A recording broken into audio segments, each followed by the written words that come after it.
Egypt के शहर Cairo से तकरीबन 500 किलोमीटर दूर लाइमस्टोन के बड़े बड़े पहाड़ मौजूद हैं। इन पहाड़ों को वैली ऑफ द किंग्स भी कहा जाता है। हैरत की बात यह है कि ये वैली अपने अंदर बेशुमार राज छुपाए हुए है। इन राजों का पर्दाफाश करने के लिए किंग्स वैली में पिछले 200 सालों से खुदाई का काम चलता आ रहा है। जेम टीवी की वीडियोस में एक बार फिर से खुशामदीद। नाजरीन, आज से करीब 4500 साल पहले जब इजिप्ट यानी मिस्र के किंग्स मर जाया करते थे तो उनको पिरामिड्स बनाकर उसमें दफन किया जाता था। पिरामिड्स के अंदर मुख्तलिफ चैम्बर्स सजाए जाते थे और जिन चैम्बर्स में किंग के साथ साथ उसका सारा खजाना भी डेकोरेट किया जाता था। एंशिएंट इजिप्शियंस का मानना था कि इंसान के मर जाने के बाद आफ्टर लाइफ में भी ये सारा खजाना उसके काम आता है। लेकिन इतने बड़े बड़े पिरामिड्स बनाने में काफी वक्त भी लगता था और काफी ज्यादा मेहनत भी, जिसके बारे में आप जेम टीवी की वीडियोस जरूर देख चुके होंगे। एक्सपर्ट्स और रिसर्चर्स का मानना है कि जैसे जैसे वक्त गुजरता गया पिरामिड्स बनाने का सिलसिला खत्म होता गया और किंग्स को अब दफन करने के लिए लाइमस्टोन के इन पहाड़ों को चुना गया और इसी वजह से इस जगह को आज वैली ऑफ द किंग्स भी कहा जाता है। ऐसा माना जाता है कि एंशिएंट इजिप्ट के किंग अपने मरने से पहले ही अपना चैम्बर, अपना गोल्डन डेथ मास्क और अपना कॉफिन तैयार करवा लेता था ताकि उसके मरने के बाद उसको दफन करके चैम्बर को फौरन बंद कर दिया जाए। पिछले 200 सालों में इस वैली से 65 टूम्स डिस्कवर किए जा चुके हैं, लेकिन मिलने वाले टूम्स में से ज्यादातर के चैम्बर्स अंदर से खाली मिलते थे। एक्सपर्ट्स का मानना है कि क्योंकि सबको मालूम था कि किंग्स वैली में खजाना छुपा है, इसीलिए हजारों साल पहले बनाए गए इन चैम्बर्स को वक्फे वक्फे से लुटेरों ने ढूंढ कर लूट लिया था। खजाना तो बिल्कुल भी नहीं छोड़ा, जबकि कई चैम्बर्स में सिर्फ किंग की ममीज को छोड़ा गया। एक दिन किंग्स वैली से एक ऐसा राज मिला जिसने दुनिया भर के आर्कियोलॉजिस्ट और एक्सपर्ट्स को हैरान कर दिया था। जी हाँ, 1922 में British archaeologist Howard Carter Kings Valley में अपनी साइट पर काम कर रहे थे कि अचानक उनकी नजर सीढ़ियों जैसे एक स्टेप पर पड़ी। हैरत अंगेज तौर पे सीढ़ियों का ये स्टेप पहाड़ के अंदर जा रहा था, जिसको देखकर हॉवर्ड कार्टर से रहा नहीं गया और उसने उस जगह पर खुदाई का काम स्टार्ट कर दिया। एक्सकवेशन टीम खुदाई करती गई और पहाड़ के अंदर से मजीद स्टेप्स नमूदार होने लगे। अब ये तो कंफर्म था कि पहाड़ के अंदर बने ये स्टेप्स जरूर किसी सीक्रेट जगह को ले जाएंगे। कई फीट की खुदाई के बाद जो मंजर देखा गया उस पर यकीन करना बहुत ही ज्यादा मुश्किल था। जी हाँ, किंग्स वैली के पहाड़ के बीचों बीच एक और टूम्ब मिल चुका था। ये वो टूम्ब था जिसकी एंट्रेंस 3000 साल पहले बंद की गई थी। यानी हॉवर्ड कार्टर अब एक ऐसा मंजर देखने जा रहा था जो पिछले 3000 सालों से किसी ने भी नहीं देखा था।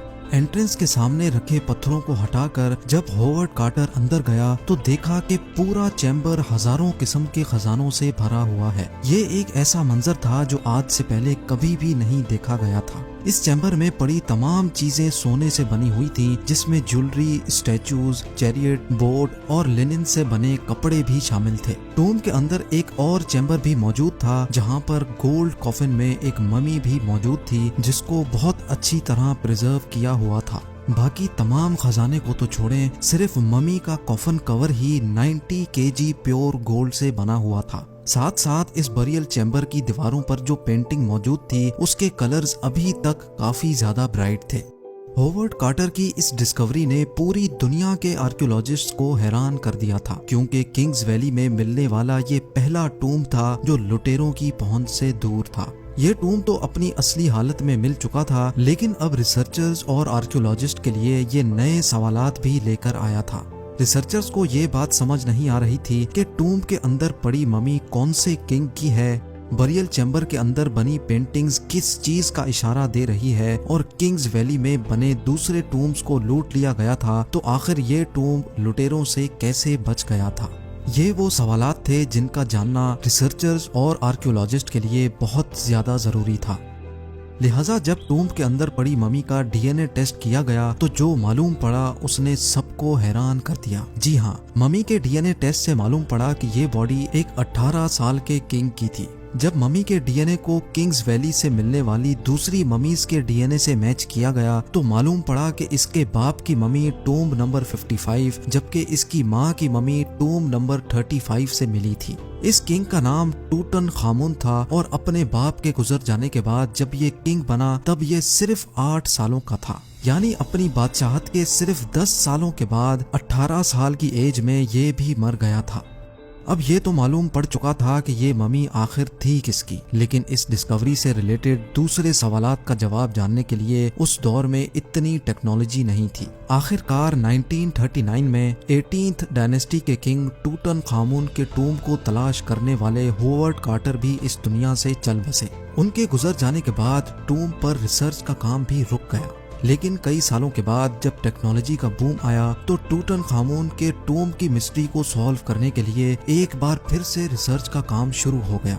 इजिप्टोलॉजिस्ट आलिया इस्माइल टेक्नोलॉजी की मदद से टूम्ब की बकाया मिस्ट्रीज को सॉल्व करने के लिए मैदान में उतर आईं। उनको इस किंग की जिंदगी के बारे में जानना था जब वो 3000 साल पहले जिंदा थे, और ये टूम्ब किस वजह से लुटेरों से बचा रह गया था ये जानना भी आलिया के लिए बहुत ज्यादा जरूरी था। सबसे पहले चैम्बर की वॉल पेंटिंग को समझने के लिए उन्होंने उसको स्कैन करके सॉफ्टवेयर में रन किया तो एक एक करके सारे राजों से पर्दा उठता चला गया। वॉल पेंटिंग के स्कैन को जब जूम करके देखा गया तो उस पर अभी तक पेंट ब्रश के निशानात वाज़े तौर पे नजर आ रहे थे।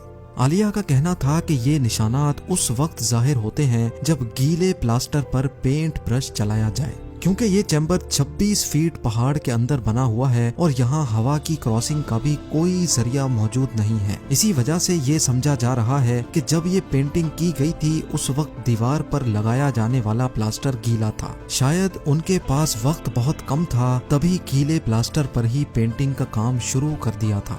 लेकिन एक बात समझ नहीं आ रही थी, इतना ज्यादा डेकोरेटेड और इतनी ज्यादा मेहनत से खोद कर बनाया जाने वाला ये टूम्ब आखिर ऐसा भी क्या हुआ था जो उनके पास इतना टाइम भी नहीं था कि प्लास्टर के सूखने का वेट करते। ये जानने के लिए एक बार फिर से मम्मी के डीएनए टेस्ट पर नजर दौड़ाई गई, लेकिन इस बार जो चीज सामने आई वो वाकई बहुत ही बड़ी डिस्कवरी थी।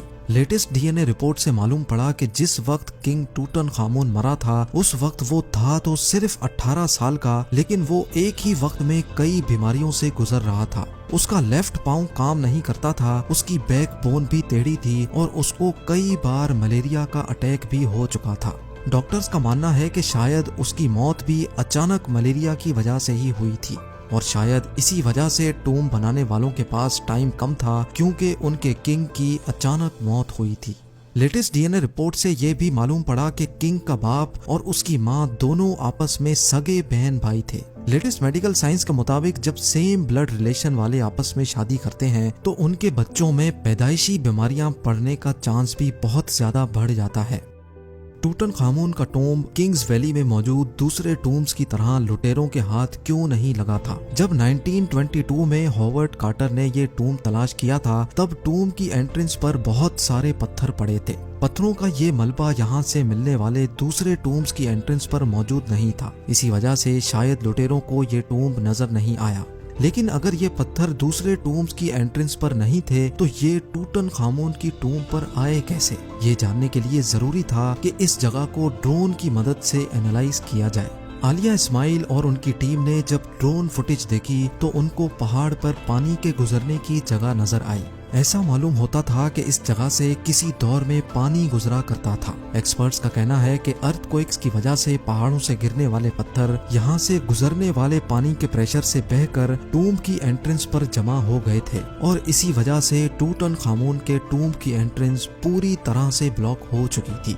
उम्मीद है जेम टीवी का ये एपिसोड भी आप लोग भरपूर लाइक और शेयर करेंगे। आप लोगों के प्यार भरे कमेंट्स का बेहद शुक्रिया। मिलते हैं अगली शानदार वीडियो में।